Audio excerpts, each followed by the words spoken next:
was a long journey for me to become a doctor. And because of the background that I came from, I never aspired to be a physician. Out of a misfortune, a massive stroke at 18, which has plagued me for 58 years now. It became a real opportunity. I wouldn't be sitting here talking to you today if it wasn't for that. I had a need, and that was to be the kind of doctor who helped people. It made a big difference. Boy, when I discovered the issue of food, I couldn't get enough. Not only do you prevent illness with the right kind of food, the high blood pressure, the cancers, the heart disease, the diabetes, the multiple sclerosis, etc. Not only do you prevent it, but if you stop throwing gasoline on the fire, then the body heals. The McDougall diet is based on starch with the addition of fruits and vegetables.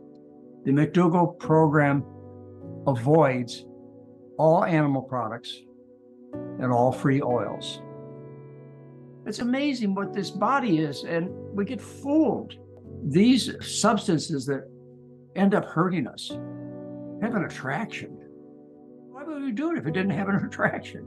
I've made this a goal of people, is that you're ready for the cure, the best you can possibly get. You need to do it 100%. But you're really expecting to get off those diabetic medications, to get yourself out of heart surgery, give you your best chance of surviving breast cancer, your best chance of getting out of a wheelchair and not suffering from terrible arthritis. It's the human diet, a starch-based diet with fruits and vegetables. I started out writing books and magazine articles, and then went on to TV and radio. I had my own radio show for 15 out of 21 years all over the West Coast, state of California. Education is key, and that's why I've come of age. I could never do the things that I do today if it wasn't for technology and to talk to a group of 1,000 people like one time. I have come of age. Technology has finally given me the opportunity to do what I do best, which is to communicate, to share the story.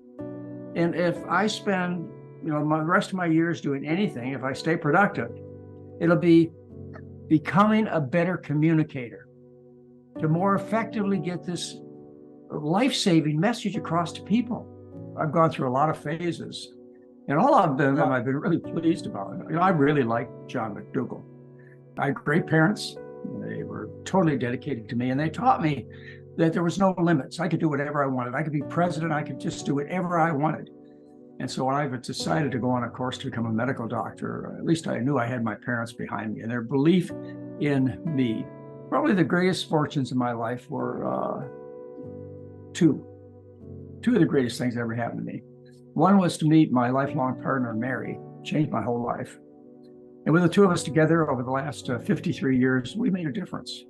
The second one was having 3 children, who, by the way, are very successful children, and we're very proud of them. They make extremely positive contributions to society. I've got a sense of humor. Some people don't appreciate it. I strive for information. I love to learn. And so that's why I spent most of my time, even to this day, at 76 years of age, I spend most of my reading time and viewing time watching scientific research. It's a discovery for me to have some of these mysteries answered by other people. And I've certainly come to my own conclusions, but it's nice to have them reinforced from other points of view. Am I flexible? I like to think so. But I have a basic core beliefs, and that is that, people are good. Nature has some purpose to it. And, starting out with that attitude toward my patients, that they have to, somewhere in their world, they have to live as a healthy, attractive person.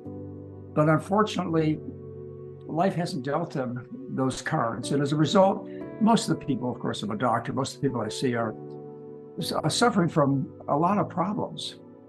And they don't understand where these problems come from. What I tell a patient when I see them is, well, let me tell you what I don't tell them. What I don't tell them is you are a genetic mishap. The reason you're in trouble today is because you picked the wrong parents. I don't tell them that. I don't tell them this is due to the wrath of God or bad luck. I don't tell them that, because those kind of things we don't have control over. What I try and tell them is what I believe to be the honest message, which is it's the food. All you got to do is change the food. And they quickly realize I'm not trying to sell them anything. I'm just basically trying to help them. And of course, the reward I get as a medical doctor is seeing my patients get well. I'm the luckiest doctor in the world. Spend some time with me, and you'll see that. I'm Dr. John McDougall.